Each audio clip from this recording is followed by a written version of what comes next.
प्रणाम दोस्तों, मैं नुपुर आपका स्वागत करती हूँ रूट्स ऑफ तंत्र के अगले एपिसोड में। आज हम बात करने वाले हैं तंत्र, चंद्रमा, बलि और भी बहुत कुछ ऐसी चीजें हैं जो तंत्र से जुड़ी हुई हैं, लेकिन हमें उनके बारे में पता नहीं है। तो गुरुजी के साथ आज हम जानेंगे ऐसी ही कुछ चीजों के बारे में। तो तैयार हैं क्या आप? क्योंकि हम यहाँ तैयार हैं। तो हम स्वागत करते हैं गुरुजी आपका। नमस्कार नुपुर, कैसी हैं? मैं बिल्कुल ठीक हूँ गुरुजी। तो गुरुजी शुरू करते हैं और आज बात करते हैं तंत्र में चंद्रमा की अहमियत की। तो बताइए हमारे दर्शकों को कि चांद जितना हमें प्यारा लग रहा होता है आसमान में, तो तंत्र में उसकी इम्पोर्टेंस क्या है? देखिए, चंद्रमा मन सो जाते, चंद्रमा जो है मन का कारक है। चाहे ज्योतिष हो, चाहे तंत्र हो, चाहे हमारा आम जीवन हो, हमारे त्यौहार हो, ये चांद की मूवमेंट पर डिपेंड करते हैं। वो कोई भी धर्म हो, चांद की मूवमेंट के ऊपर उनके सारे फेस्टिवल डिसाइड होते हैं। इसी तरह तंत्र में भी चांद के होने या ना होने से बहुत फर्क पड़ता है। जैसे अमावस का दिन है, पूर्णिमा है, ग्रहण है, चाहे वो सूर्य ग्रहण हो, चाहे चंद्र ग्रहण हो, एकादशी है, प्रदोष है, ये चांद की मूवमेंट पे डिसाइड होता है। तो चंद्रमा का तंत्र मंत्र यंत्र की दुनिया में, क्योंकि मुहूर्त डिसाइड होते हैं, तिथियाँ डिसाइड होती हैं, पूनम की रात है या काली रात है, वो दोनों ही चीज़ों में हमें चांद की मूवमेंट से पता चलता है कि हमें आज क्या करना है। तो इसलिए चंद्रमा और तंत्र एक दूसरे के पूरक हैं। लेकिन ज़्यादातर जब देखा गया है या लोगों को जितना पता भी है, तो हम अमावस्या को ज़्यादा जोड़ते हैं तंत्र से, ना कि पूर्णिमा को।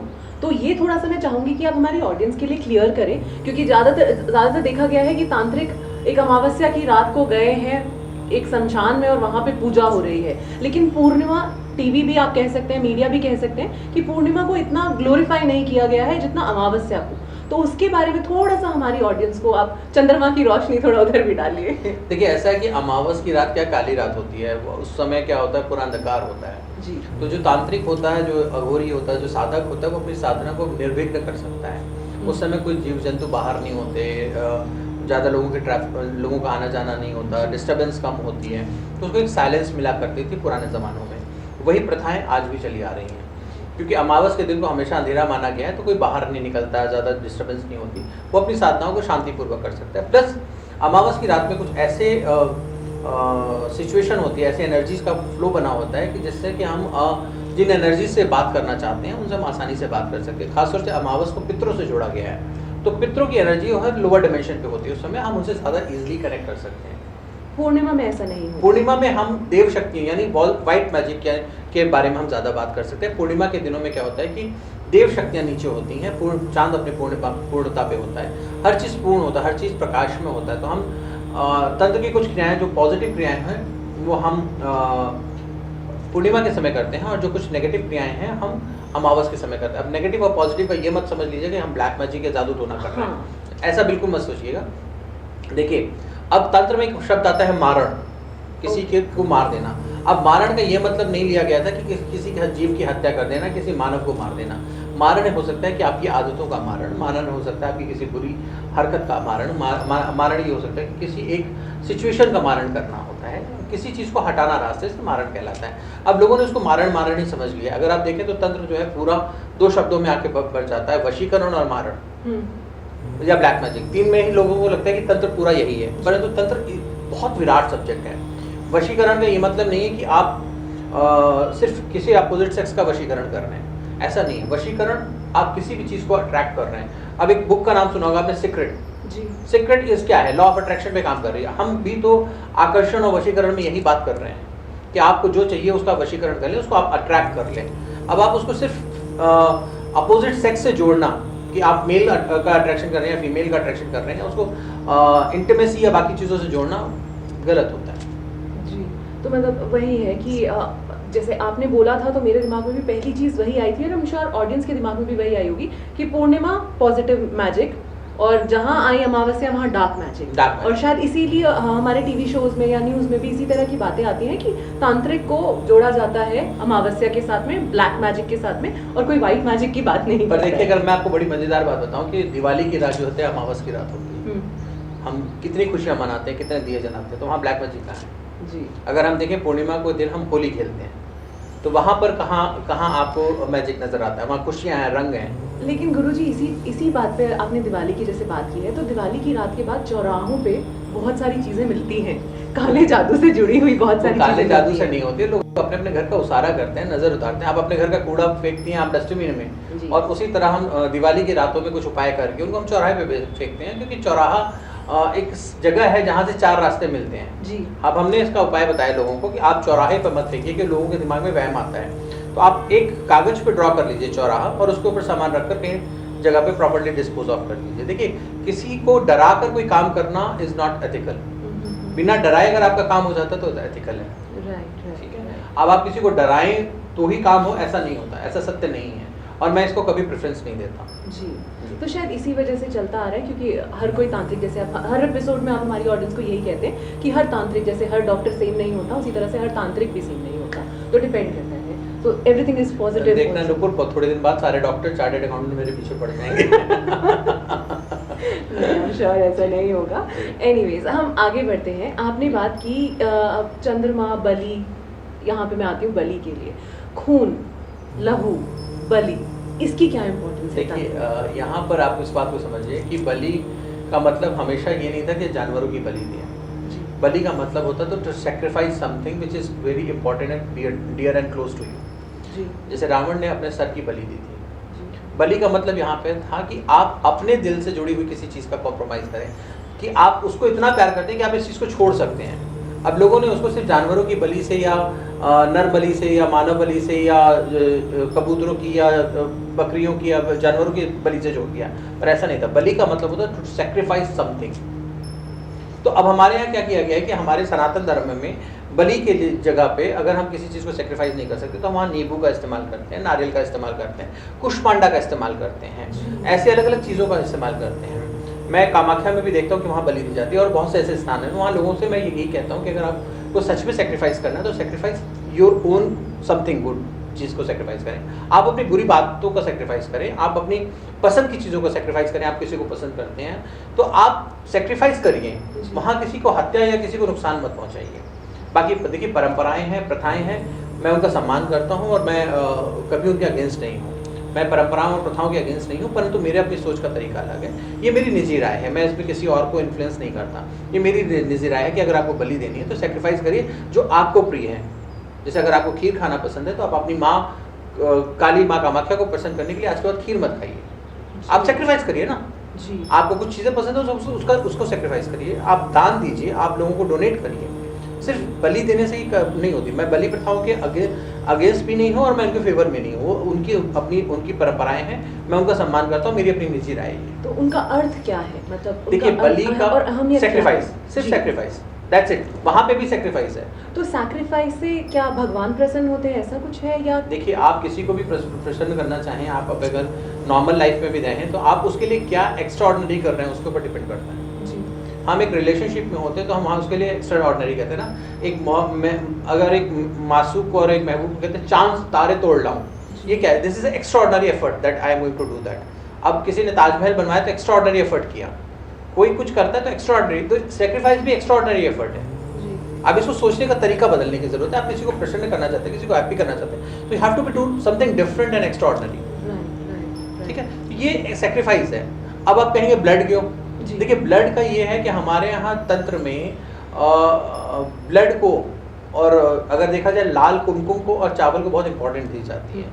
अब इस सब्जेक्ट को, ये बहुत डिफरेंट सब्जेक्ट है, इसको कभी विस्तार से बात करेंगे, परंतु हमारे यहाँ पीरियड्स के ब्लड को बहुत इंपॉर्टेंट दी जाती है। हमारे यहाँ सेक्रीफाइस में निकले हुए ब्लड को बहुत इंपॉर्टेंट दी जाती है। हमारे लाल रंग के कुमकुम को बहुत इंपॉर्टेंट दी जाती है। हमारे यहाँ आलते को बहुत इंपॉर्टेंट दी जाती है। तो कुल मिला के लाल रंग को इंपॉर्टेंट दी जाती है। वो ब्लड है या कुमकुम है, उसमें डिफरेंशिएट नहीं किया जाता। तो कुछ ऐसी क्रियाएं हैं जो सिर्फ रक्त के साथ ही पूरी हो सकती हैं? लाल रंग के साथ पूरी हो सकती है, रक्त के साथ नहीं। ऐसा नहीं है तो उसका हम लोग हमेशा उसका एक देखिए हर चीज़ का हमारे यहाँ तंत्र में हर चीज़ का अदर ऑल्टरनेटिव भी है। जी देश काल स्थिति परिस्थिति के हिसाब से साधनाएं बनी, देश काल परिस्थिति स्थिति के हिसाब से तंत्र का विस्तार हुआ। जी।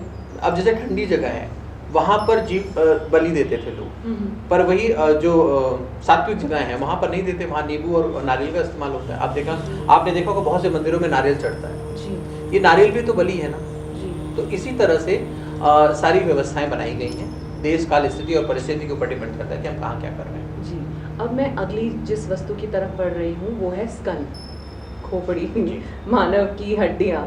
तो ये भी बहुत ज़्यादा देखा गया है और ऑडियंस भी जानना चाहती है कि उसका क्या महत्व है तंत्र में। देखिए स्कल को आप हमारे मेडिकल साइंस में क्या कहते हैं, ब्रेन का स्टोरेज बॉक्स, उसमें स्टोरेज बॉक्स होती है। तो उसमें क्या होता है, डेटा स्टोर होता है। तो जब स्कल की बात करते हैं, जब हम स्कल की बात कर रहे होते हैं तो उसमें क्या होता है कि हम ये मान के चलते हैं कि इसमें डेटा स्टोर है और हम एक प्रतिबिंब की तरह उसको इस्तेमाल करते हैं। पहले नरमुंडों का इस्तेमाल होता था, आजकल क्रिस्टल के, मेटल के, सिरेमिक्स के बने हुए स्कल आते हैं और तंत्र मंत्र यंत्र की दुनिया में लोगों ने उसका भी इस्तेमाल करना शुरू कर दिया है। तो स्कल का इस्तेमाल ये है कि डेटा स्टोरेज के लिए काम करते हैं। There is a huge science behind a skull. एक पूरा 10 दिन का एपिसोड बन सकता है स्कल के ऊपर, आप उसको घंटों महीनों बात कर सकते हैं स्कल साइंस के ऊपर।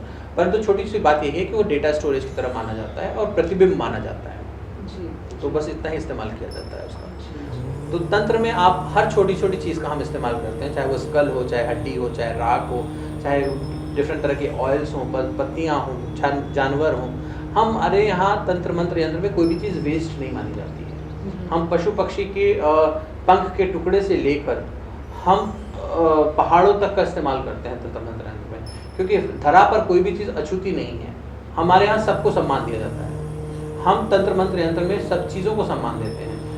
ईश्वर द्वारा बनाई हुई किसी भी व्यक्ति का, वस्तु का हम अपमान नहीं करते, हम उसका प्रयोग करते हैं। इसलिए तंत्र में बहुत सी छोटी छोटी ऐसी चीज़ें बताई जाती हैं जिन्हें देखकर आप कहेंगे अरे ये कैसे हो सकता है, परंतु हम उनका भी इस्तेमाल करते हैं। तंत्र सम्मान देने का विषय है। हम तंत्र में सम्मान देना सिखाते हैं, चाहे व्यक्ति हो चाहे वस्तु हो। जी। तो अब मैं गुरुजी आगे बढ़ती हूँ। जैसे हमारे पास यहाँ पे बहुत सारी चीज़ें रखी हुई हैं, ये कुछ पत्थर भी हैं यहाँ पर, मुझे नहीं पता ये क्या है, तो आप इनके बारे में, इनकी क्या इम्पोर्टेंस है और किस तरह से ये यूज़ होते हैं तंत्र में, थोड़ा हमारी ऑडियंस जी देखिए, हमारा शरीर जो है पंच तत्वों से बना हुआ है, 5 एलिमेंट से बना हुआ है। 5 एलिमेंट में सारी चीज़ों के कॉम्बिनेशन से बनता है। अब चाहे वो जड़ हो चाहे चेतन, संसार में जो कुछ है वो 5 एलिमेंट से बना हुआ है। तो अगर वो 5 एलिमेंट से बना हुआ तो उसके अंदर इलेक्ट्रॉन, प्रोटॉन, न्यूट्रॉन हो सकते हैं। ठीक है, अगर इलेक्ट्रॉन, प्रोटॉन, न्यूट्रॉन है, उनके अंदर सेल्स हैं, तो सेल्स के साथ हमारे कहते हैं यद पिंड तत् ब्रह्मांडे। तो हर सेल को हम यूनिवर्स का पार्ट मानते हुए या हर सेल में यूनिवर्स मानते हुए हम उसका प्रयोग करते हैं। चाहे वो पत्थर हो, चाहे वो रत्न हो, चाहे वो रुद्राक्ष हो, चाहे नदी का पानी हो, चाहे कुएं का पानी हो, चाहे किसी तीसरे साल की मिट्टी हो, हम हर चीज़ में ईश्वर देखने का प्रयास करते हैं। हम हर चीज़ में ईश्वरी शक्ति का प्रयोग मानते हैं, तो हम उसको उस तरह से इस्तेमाल करते हैं। हमारे लिए कोई भी चीज़ अछूती नहीं है, कोई हमारे लिए कोई भी चीज़ जो है दुर्लभ नहीं है और कोई भी हमारे चीज़ छुआछूत से बनी नहीं है। हमारे यहाँ सब चीज़ अपनाने का परंपरा है, हमारे यहाँ प्रेम की परंपरा है। और देखिए, अगर आपने बहुत ध्यान से अगर देखें तो हम शमशान को भी अपना स्थान मान लेते हैं और हम महलों को भी अपना स्थान मान लेते हैं। अब बहुत भ्रम है शमशान को लेके। शमशान का रियल वर्ड है मशान। मशान का मतलब होता है जहाँ मन शांत हो जाए। अब मन कहाँ शांत होता है? आशिक का माशुका की गोद में, बेटे का माँ की गोद में, और एक साधक का शमशान में, मशान में, क्योंकि वहाँ पे ना जीव है ना मृत्यु है, वहाँ सब कुछ साइलेंस है।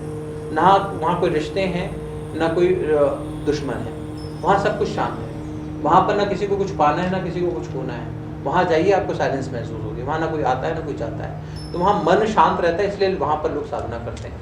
भाई साधकों ने बहुत दुनिया घूमी, पहाड़ों में गए, नदियों में गए, जंगलों में गए, कहीं शांति नहीं मिलती थी, तो उन्होंने एक तोड़ निकाला कि हम शमशान में जाके बैठे थे, वहाँ कोई नहीं आएगा। आजकल वो भी बात हो गई, लोग हॉन्टेड नाइट करके नाइट ट्रिप बनाने लगे हैं, उन जगहों को भी नहीं छोड़ा है। काफ़ी बहुत इम्पोर्टेंट बात की है। तो आज हम लोगों ने ये जाना कि शमशान इतना इम्पोर्टेंट क्यों है तंत्र की दुनिया में और तांत्रिकों के लिए। तो जाते जाते एक आखिरी सवाल मैं आपसे एक और पूछना चाहूँगी। आप बहुत सारी रिंग्स पहने हुए हैं और बहुत सारे आपने ब्रेसलेट्स पहने हुए हैं, मालाएं पहनी हुई हैं, तो इसको हर वक्त पहनना पड़ता है किसी चीज़ के लिए, नहीं। या फिर ये आप जब आपकी कोई क्रिया करते हैं उसके लिए अलग अलग चीज़ों की इम्पोर्टेंस होती देखिए, है? एक डॉक्टर सर्जरी के लिए जाता है तो अपना अपना गाउन भी पहनता है, ग्लव्स भी पहनता है और किट भी पहनता है, अपने इंस्ट्रूमेंट्स भी लेता है तो सर्जरी करने जाता है। एक सोल्जर जाता है तो अपनी यूनिफॉर्म पहनता है, अपनी गन लेता है। एक पुलिस वाला ड्यूटी पे जाता है, एक लॉयर जाएगा तो अपनी बुक्स लेगा, कोट पहनेगा।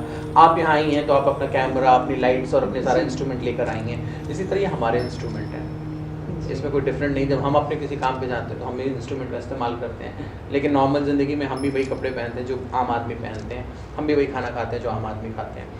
मुझे भी ब्रांड्स पसंद हैं, मुझे भी गाड़ियाँ पसंद हैं और मुझे भी ट्रैवल पसंद है। मैं भी खाना खाता हूँ, मैं भी फूडी हूँ। आप मुझसे एड्रेस पूछेंगे तो मैं आपको रेस्टोरेंट के नाम से जगह बताऊँगा, जगह नहीं बताऊँगा। तो मेरी भी ज़िंदगी नॉर्मल आम जिंदगी जो है, कोई मेरे सर पे सींग नहीं है, दिखाई तो देती नहीं है। तो लोगों को ये मानना कि तांत्रिक ऐसे होते हैं, तांत्रिक वैसे होते हैं, तांत्रिकों की ज़िंदगी ऐसी होती है, नहीं, ऐसा नहीं है। हम भी उसी माँ की कोख से उत्पन्न हुए हैं जहाँ से सब पूरी सृष्टि आती है। हमें भी समाज की चिंता है, हम समाज के लिए सेक्रीफाइस करते हैं। ऐसे बहुत से अघोरी हैं जिन्होंने अपने घर परिवार छोड़कर शमशान में ज़िंदगी जी रहे हैं समाज के जन कल्याण के लिए। जब वो सब कुछ छोड़कर शमशान में गए हैं तो वहाँ उन्हें कुछ पाने की चिंता नहीं है। लोगों को लगता है कि अघोरी लूटते खसोटते, ऐसा कुछ नहीं है। तांत्रिक लूटते नहीं, वो जब सब कुछ छोड़ चुके हैं तो उनको किसी चीज़ के पाने की ज़रूरत नहीं है। और जब वो सब कुछ पा सकते हैं, इतनी शक्ति सामर्थ्य रखते हैं, तो आपसे मांगने की ज़रूरत नहीं है। ठीक है, वो भोले के भक्त हैं, शिव के भक्त हैं, वो कृष्ण के भक्त हैं, वो राम के भक्त हैं। जिनके पैर के नाखून की गंदगी से पूरी सृष्टि बनी है, वो उनके सागिर, उनको किसी से कुछ मांगने की जरूरत नहीं है, वो खुद में कंटेंट होते हैं। परंतु समटाइम क्या होता है कि जैसे आप लोगों की दुनिया में प्रोफेशनल फीस होती है, कंसल्टेंसी की फीस होती है, एनर्जी एक्सचेंज होता है, वैसे हमारी दुनिया में भी कभी कभी दक्षिणा या कुछ सपोर्ट फंक्शन हो सकता है, क्योंकि वो आपके लिए काम कर रहे हैं। जब तक आपसे नहीं करवाएंगे तब तक आप उसकी इंपॉर्टेंस नहीं समझेंगे। और फ्री लंचेस किसी को समझ में आता नहीं है, कोई रिस्पेक्ट देता नहीं है। हम लोगों ने अपने जीवन का बहुत बड़ा एक हिस्सा समाज कल्याण में लगा रखा है, परंतु एक समाज का एक तबका है जो दे सकता है, वो हम वहाँ से लेते हैं, और जिनके पास नहीं हम देते हैं। तो ये चेन है। सो आई थिंक इस सीरीज़ का जो मकसद था वो यही था कि तंत्र और तांत्रिकों को नॉर्मलाइज करना इस आज की दुनिया में, जहाँ लोग उनसे डरते हैं और जहाँ उनकी जो असलियत है उसको जानते नहीं हैं और पहली सुनी सुनाई बातों पर ही अपनी थॉट प्रोसेस को चला रहे हैं। आई होप आज के इस एपिसोड ने आपके दिमाग के दायरे को खोला होगा, आपके पर्सपेक्टिव में ऐड ऑन किया होगा। जाने से पहले हर एपिसोड की तरह आज की एक टिप। आज की टिप देने के साथ साथ मैं आपको एक रिक्वेस्ट भी करूँगा कि जितने भी मीठे पानी के स्रोत हैं, जो हमारी नदियाँ हैं, हमारे कुएँ हैं, उनको आप गंदा ना करें और वहाँ जाकर गंदगी ना फैलाएं। और जब भी वहाँ जाएं तो अच्छे से स्नान ध्यान करें और घाटों को साफ रहने दें। एक तो ये मेरी आपसे प्रार्थना है। टिप ये है कि आपके जीवन में कभी भी अकारण कोई बाधा आ रही है, कोई भी चीज़ आ रही है, तो आप अपनी आयु से अधिक, मतलब अगर आपकी आयु 35 वर्ष है तो 5+ तक यानी 40 बंद पक्षियों जो पिंजरे में बंद हों उनको आज़ाद कर दीजिए। आपके जीवन में है वह भयानक से भयानक कष्ट दूर हो जाएगा। किसी भी अकस्मात सिचुएशन से आप बाहर निकल पाएंगे। इसके पीछे साइंस इतना है कि आपने किसी को आज़ादी दी है तो ऊपर वाला आपको आज़ादी देगा सांस लेने के लिए और ज़िंदगी जीने के लिए। बहुत बहुत धन्यवाद आपका गुरुजी। और अब हम मिलते हैं अगले एपिसोड में, जहां हम बात करेंगे आज ही के एपिसोड में निकली एक बहुत ही इंटरेस्टिंग और बहुत ही कंट्रोवर्शियल बात, तंत्र इंटीमेसी। तो जुड़े रहिए हमारे साथ, तब तक के लिए अपना ध्यान रखिए और हम मिलते हैं अगले एपिसोड में। नमस्कार।